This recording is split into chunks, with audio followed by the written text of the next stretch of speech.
Hola y bienvenido a mi podcast médico, donde hablaremos de temas de medicina en general, así como de salud para la comunidad y donde daremos nuestra opinión acerca de temas variados que involucren la medicina y los ámbitos actuales. Y recuerda que tú mismo eres el que tiene que cuidar su propia salud. No hay mejor salud que la que no se pierde.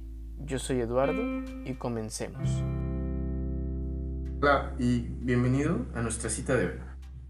En esta ocasión hablaremos sobre un tema que es bastante importante, y esto va a ser el autismo.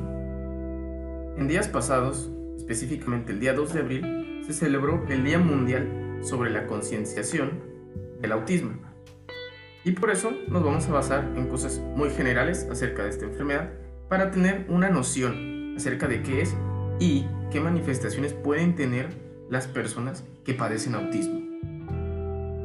Actualmente, los diferentes síndromes relacionados con el autismo se han englobado en una sola definición, que son los trastornos del espectro autista, y en la psiquiatría forman parte de los trastornos generalizados del desarrollo, ya que regularmente esta enfermedad se presenta, por definición, alrededor de los 3 años de edad. Es importante reconocer tempranamente esta enfermedad, ya que su carácter crónico y en ocasiones graves puede ocasionar un desacoplamiento del niño con el entorno que le rodea, y esto va a permitir una intervención eficaz y precoz.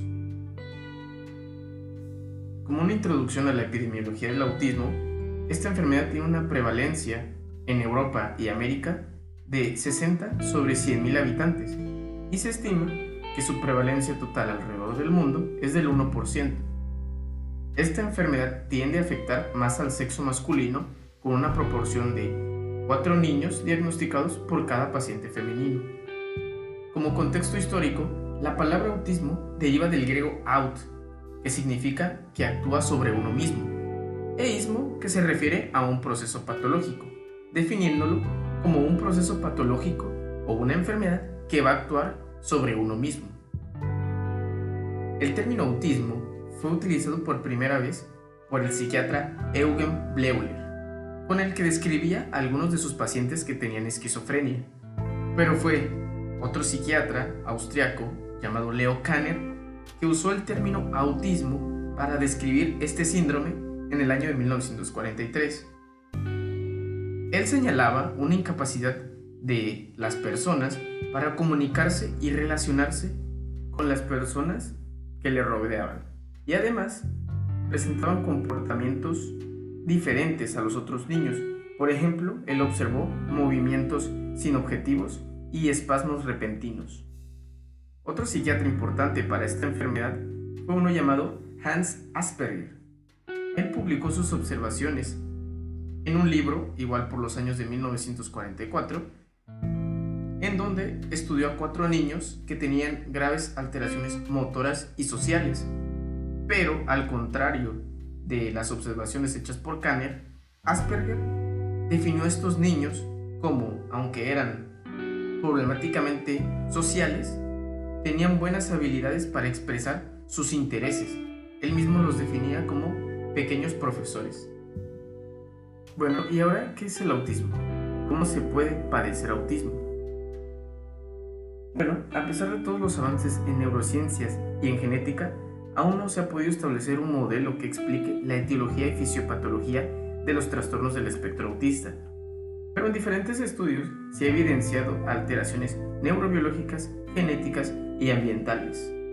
Entonces, se cree que el autismo es causado por una alteración en la conectividad neuronal, al que se le suman varias alteraciones bioquímicas y asociaciones genéticas. Esto lo va a hacer transmisible en miembros de una misma familia. En esta parte, para definir y entender el autismo, hay que hablar de sus manifestaciones clínicas, cómo se presentan los trastornos del espectro autista en las personas que los padecen. Hay que reconocer que las manifestaciones del trastorno del espectro autista van a variar de una persona a otra, tanto en su gravedad como en la edad de inicio. Incluso puede pasar desapercibida si el niño tiene una forma muy leve y poco llamativa. Pero también puede haber formas muy graves que se acompañan incluso de retraso cognitivo y dificultad para el aprendizaje. Regularmente, los síntomas del trastorno del espectro autista los podemos dividir en dos grandes áreas. La primera va a ser la comunicación social y la segunda, los comportamientos, que van a ser restringidos y repetitivos. Dentro del área de la comunicación social podemos encontrar los siguientes. Estos niños van a tener ausencia de sonrisa social o expresiones de alegría, que es un dato llamativo. También no van a responder con sonrisas o muecas en sus primeros meses de vida. Las expresiones sociales como enseñar objetos, decir adiós, saludar o dar la mano van a ser evitadas por estos niños. Y conforme el niño vaya creciendo, sus capacidades sociales van a estar disminuidas, evitando juntarse o jugar o compartir sus cosas con los niños de su misma edad. Estos pacientes van a evitar el contacto visual, decir su nombre y así como poco interés para comunicarse y relacionarse con otras personas. Eso era en cuanto al aspecto de la comunicación social. En cuanto a sus comportamientos, estos niños van a tener una preferencia notable por situaciones u objetos que le interesen. En eso van a centrar su atención. Por ejemplo, hay niños que llegan a dominar de manera intensiva un tema que a ellos les interese y pueden pasar mucho tiempo hablando específicamente de eso. También los rituales o rutinas son muy llamativos. Por ejemplo, estos niños tienden a seguir actividades específicas, como podría ser acomodar de una manera específica su ropa o los cubiertos antes de la comida.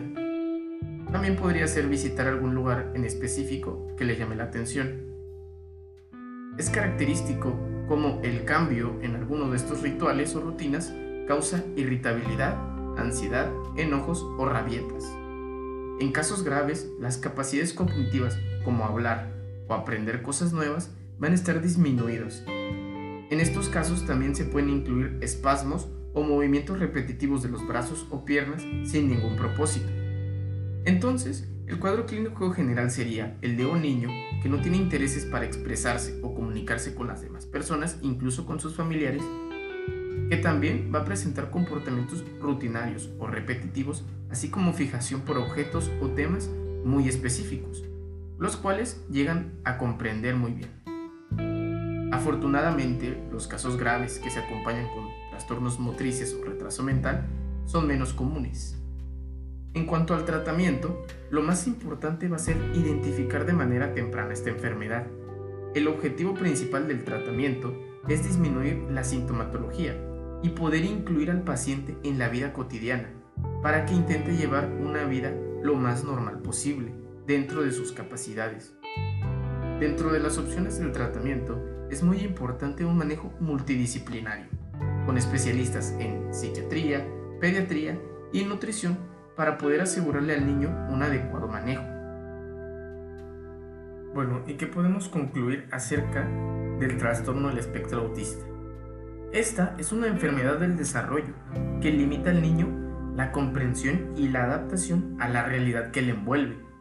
Estas dificultades se manifiestan como alteraciones que pueden ser de mayor o menor intensidad, sobre todo en sus capacidades para las relaciones sociales, comunicación, lenguaje y alteración de los comportamientos. La falta de interés por comunicarse con personas de su misma edad y con sus familiares, así como hacer rutinas diarias, son datos característicos de estos niños. Es importante para hacer un diagnóstico que estos síntomas se presenten desde la infancia precoz, por lo que muchas veces resulta difícil establecer un diagnóstico adecuado en una primera intervención. Es muy importante sensibilizar a la sociedad acerca de esta enfermedad, ya que estas personas no pueden relacionarse adecuadamente con los demás. Esta condición genera dificultades a la hora de querer realizar actividades escolares o laborales, y esto puede afectar su desarrollo y desempeño, por lo que una comunidad más empática podría ayudarlos a superar estas barreras. Muchas gracias por llegar hasta aquí. Puedes consultar más de esta información en nuestro blog Medicina y Salud en la Actualidad o en nuestro Instagram, Medicina y Salud 2020. Recuerda que no hay mejor salud que la que no se pierde. Yo soy Eduardo y muchas gracias por escuchar.